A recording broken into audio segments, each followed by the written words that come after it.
Et coucou YouTube, j'espère que vous allez bien. Aujourd'hui, on va s'ouvrir un petit peu en retard, mais je voulais ouvrir quand même le kit de démarrage de Yu-Gi-Oh! Pour 2 joueurs, du coup, qui a été édité il n'y a pas si longtemps par Konami. Donc si vous voulez démarrer Yu-Gi-Oh! Avec votre collègue, que vous voulez faire un petit peu des combats nostalgiques, jusqu'à apprendre des mécaniques un petit peu plus récentes, n'hésitez pas, ce pack est vraiment fait pour vous. Hop, alors, sans plus attendre, on va s'ouvrir ce pack, donc vraiment, kit de démarrage pour 2 joueurs. La boîte est magnifique, j'adore la boîte, vraiment, je la trouve très jolie. Qu'est-ce qu'il y a rapidement à l'intérieur? On regarde toujours un petit peu. Il contient une bande dessinée explicative de 64 pages, ainsi que 2 decks complets de 44 cartes avec extra deck, pour un total du coup de 88 cartes. Dont 8 cartes en foil, qui correspondent à l'extra deck. Pour les joueurs un peu qui sont expérimentés, il y a des cartes assez intéressantes à récupérer, notamment le Zeus, hein, on va pas se le cacher, c'est la meilleure carte du set à récupérer. On a quelques autres petites cartes sympathiques, mais ce kit de démarrage est vraiment prévu et fait pour, si vous voulez démarrer Yu-Gi-Oh! Vous allez récupérer des cartes assez intéressantes, assez rétro. C'est pas des trucs ultra utilisés qui vont pas être top tier, méta ou autre, mais c'est une très bonne formule pour démarrer le jeu. Donc comment ça se passe? Hop, allez, on ouvre. On a du coup le petit bouquin, comme je l'ai dit, explicatif, qui va en fait, vous allez démarrer avec les 2 decks, et vous allez lire pas à pas le bouquin, qui va vous expliquer toutes les règles de Yu-Gi-Oh! Comment placer en position d'attaque, défense, quand vous attaquez, les pièges, les magies, etc. Donc c'est plutôt bien fait. Moi j'en ai pris 3 des packs comme ça, dont un que j'ai envie de tester avec ma compagne, parce qu'elle connaît rapidement les règles de Yu-Gi-Oh! Mais je me dis que ça peut être une bonne solution aussi pour lui faire quelques rappels. Voilà, donc on a 2 decks de démarrage. Donc on en a un qui va utiliser la mécanique de synchro et l'autre qui va utiliser la mécanique de Xyz, notamment avec le Zeus. Mais je trouve par contre, je ne connaissais pas la carte Prime Arts Manadium, elle est magnifique, elle est vraiment très très belle. Et d'ailleurs on va commencer du coup par ce deck. Donc comment ça se passe en fait? Si vous voulez, vous allez prendre vos 2 decks et vous n'allez pas les mélanger, vous allez directement les retourner. Stop, ne mélangez pas les decks. Et vous allez ensuite suivre ce que vous dit le bouquin.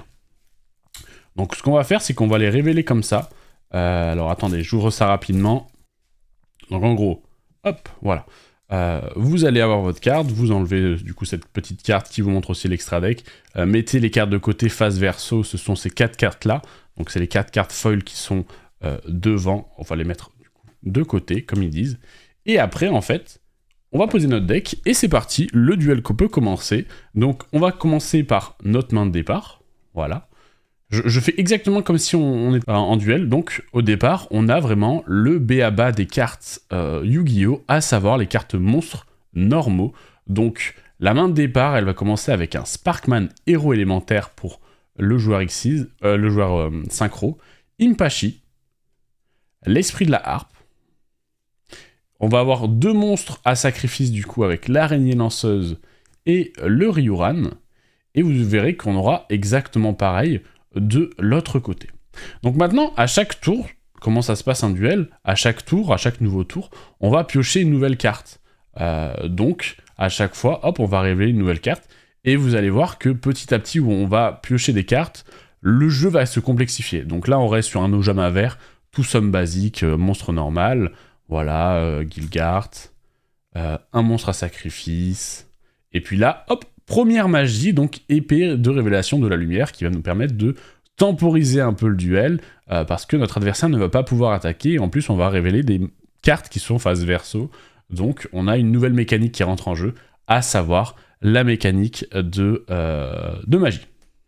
Allez, on continue, soutien du chevalier...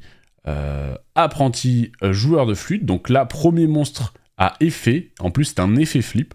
J'aurais pensé qu'ils auraient mis d'abord effet avant effet flip, donc les effets flip verso, dès qu'ils sont attaqués ou dès qu'on les change en position d'attaque, ils sont retournés, dès qu'ils sont retournés, on active leur effet flip, et ça fait leur effet.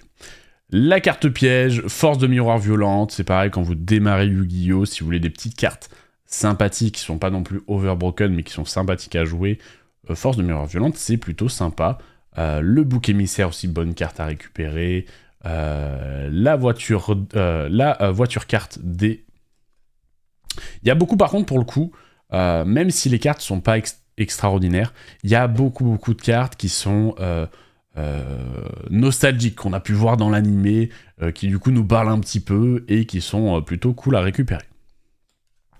Comme justement le guerrier réincarné, le code à usage unique, le corbeau d'Aidé, qui est une bonne entrap à récupérer, voilà. C'est pas la meilleure, mais c'est quand même une bonne entrap à récupérer. Ça peut bloquer certaines cartes, et c'est joué actuellement parfois dans certains decks méta. Ovu à boucle obsédé, voilà. Bon, j'avoue que vraiment je dis qu'il y a beaucoup de cartes emblématiques. On a eu 3 cartes d'affilée où ça parle à personne. Mais bon, c'est pas grave. Visa Starfrost, donc là vraiment, on a vu que par rapport au début on avait vraiment des monstres normaux, toute somme basique, le Jamavert, vraiment 0 1000 de défense, c'est vraiment nul. Là, on arrive sur du Visa Starfrost, qui est une carte actuellement jouée en méta.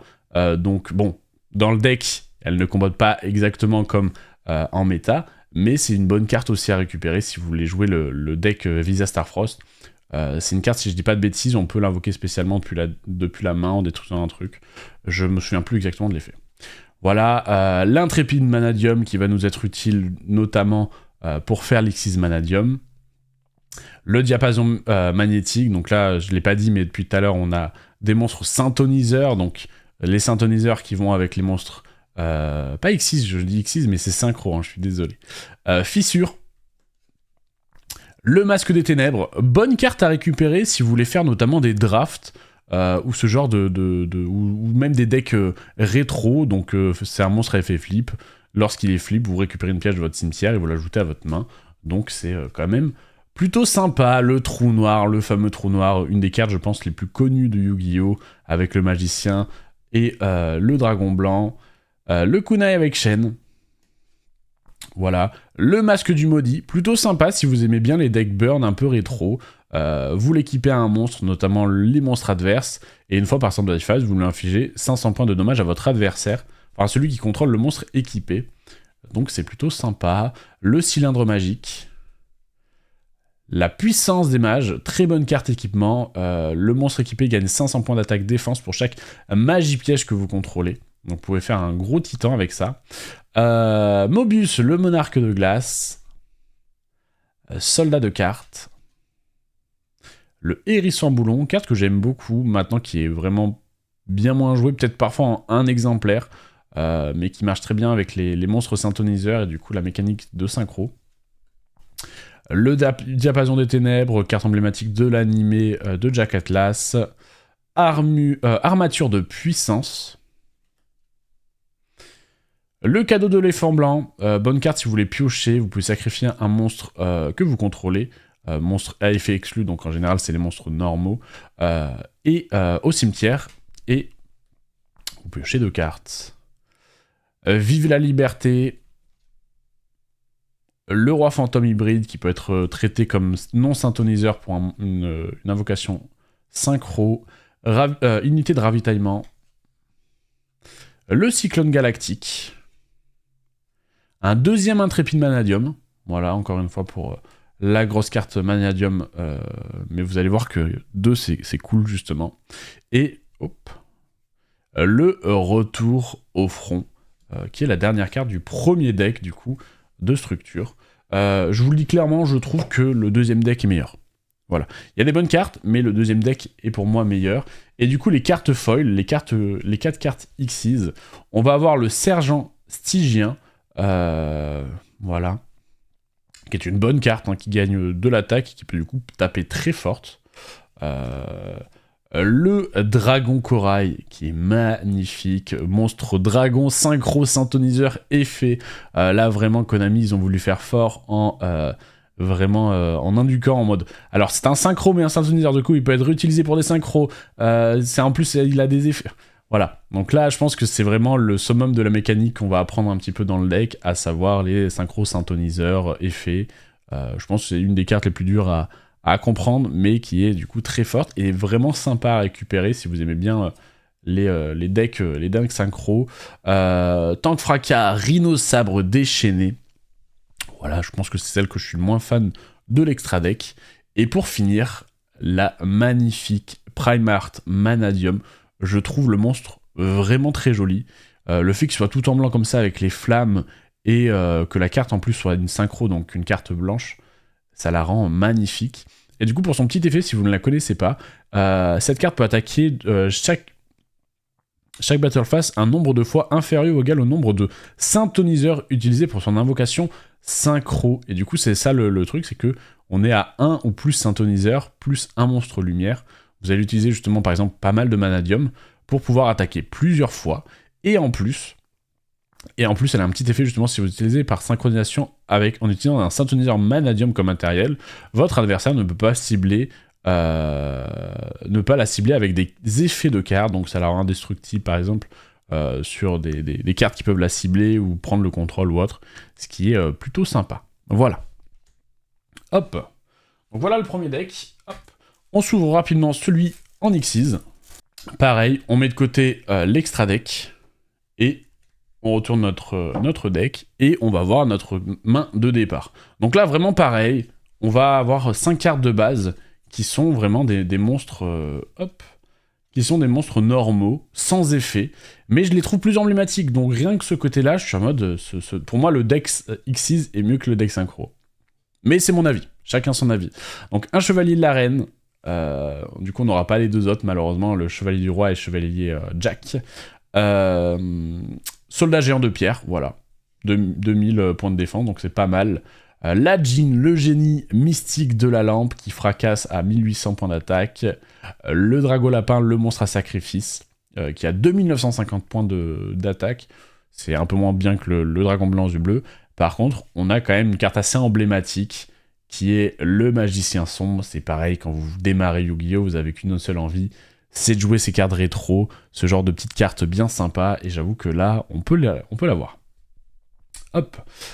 Ensuite, du coup, première pioche, on va avoir l'Ojama jaune, qui fait référence du coup au Ojama vert de l'autre côté. Malheureusement, il n'y a pas l'Ojama noir dans le deck, ce qui est un peu dommage aussi. Il aurait fallu 3 decks. Un pour, pourquoi pas, la mécanique de lien. Ça aurait été assez sympa. Ou la mécanique de fusion, plutôt. Le Spadachim Vengeur, hop. Donc première... Pareil, voilà. Tout à l'heure, on avait l'os de l'éléphant qui fait qu'on doit détruire un monstre, l'envoyer au cimetière pour piocher 2 cartes. Là, on a Transaction qui nous permet littéralement de défausser un monstre au niveau 8 et de piocher 2 cartes, qui est en plus une carte jouée actuellement dans certains decks, dans même pas mal de decks, quand on a besoin d'envoyer au cimetière et de se faire de la draw. Entrée interdite, le bouclier drainant, qui permet de récupérer des points de vie et d'annuler une attaque. Le magicien blanc. Je vais un petit peu plus vite sur ce deck, parce qu'on a compris un petit peu les mécaniques avant. Les 1000 couteaux qui va comboter avec notre magicien sombre. Ristourne qui permet de réduire le niveau d'un monstre. Appel de l'être hanté. Carte sympathique à récupérer aussi pour démarrer. Et c'est pas Monster Reborn, c'est pas aussi puissant, mais ça permet au moins de revive un monstre. Le cyberdragon, voilà. Monstre, si votre adversaire contrôle un monstre, vous pouvez l'invoquer spécialement, et que vous n'en contrôlez pas, vous pouvez l'invoquer spécialement depuis la main. Donc c'est quand même assez fort, c'est assez sympa, et puis on aime. Surnalish, voilà. Ouais. Bah tout à l'heure on avait visé à Starfrost, bah là on a Surnalish et le Cyberdragon. Bon, non mais rien que ça me fait dire que le deck est quand même meilleur. Surnalish, le Seigneur d'Or, qui est exceptionnel comme carte. J'aime beaucoup, le design est fou. Je préfère l'autre carte design, j'avoue, mais la carte est folle. Je pensais pas la récupérer ici, quoi. Héritier talentueux, la Grugru, qui permet d'invoquer spécialement un monstre niveau 3 depuis notre cimetière lorsqu'elle est invoquée. Renaissance Xyz, Magicienne des Ténèbres, Chiron le Mage, la Magicienne de la Foi, donc comme le Masque des Ténèbres, sauf que c'est pour les magies cette fois. Donc c'est encore mieux. Le Soldat Pingouin. Là, on a beaucoup de cartes très emblématiques, qui sont très très bien pour qui sont très très bien pour les drafts. Hop. Le Livre de la Lune. Le Plafond de pique, carte que j'aime bien. Je la connaissais pas, je l'ai connue il y a pas si longtemps. Et carte que je trouve intéressante pour du rétro. S'il y a minimum 4 monstres sur le terrain, détruisez tous les monstres phase recto. Donc ça peut permettre de détruire pas mal le board de l'adverse. Et pour les decks un peu comme les decks Maric, un peu sadomaso ou autre, j'aime bien. Graal, la hache gravitationnelle, qui est avec le deck gardien de base. Usine de production de masse des ténèbres pour les decks Exodia. Gyroïde. Balançoire du souvenir. Carte de l'animé aussi. Barbaros, le roi des bêtes. Le fardeau du puissant. Esprit de combat. Magicien Gagaga, très bonne carte pour faire nos invocations excises. Du moins dans ce deck. Le changeur d'étoiles. Contrôle affectif. Rayon nocturne. On arrive vers la fin. Dessinatrice d'étoiles. Le courtier ésotérique. Et la dernière, du coup, le tigre féroce Mongu. À chaque fois que je lis cette carte, j'ai envie de dire mon cul, mais je ne le dirai pas. Enfin, si, je viens de le dire, mais c'est pas grave. Le tigre féroce Mongu. Et du coup, pour l'extra deck, on a 4 cartes qui sont aussi très sympas à récupérer. La première carte que je n'avais pas et que du coup je suis content de récupérer, c'est le Daigusto Émerald qui demande 2 monstres de niveau 4 et qui permet du coup de faire pas mal de petits trucs sympas. Je vous laisse mettre sur pause pour l'effet. On a ensuite, c'est peut-être la moins bien, le numéro 20, Giga Brillant. Donc cette fois une existe de niveau 3, de rang 3, excusez-moi. Et la dernière, du coup, Castel, le mousquetaire chasse-ciel, qui était une carte assez méta, il y a, je dirais, méta 2018-2019, du coup, qui est quand même assez sympa à récupérer. Et pour finir, le monstre, le arsenal divin Aadzos, tonnerre du ciel, qui est magnifique et tellement incroyable. C'est vraiment pour ça que j'ai acheté d'ailleurs 3 packs, c'est pour en avoir 3. Voilà, même si j'en joue un dans chaque deck, j'en aurai au moins un petit peu sous le coude. Voilà. Bon, j'espère que la vidéo vous aura plu. N'hésitez pas à me faire un retour en commentaire si la vidéo vous a donné envie de découvrir Yu-Gi-Oh! Peut-être que vous allez acheter les boîtes et vous allez commencer à jouer à Yu-Gi-Oh! Sur ce, je vous dis à la prochaine. N'hésitez pas à mettre un petit like. Ciao, ciao.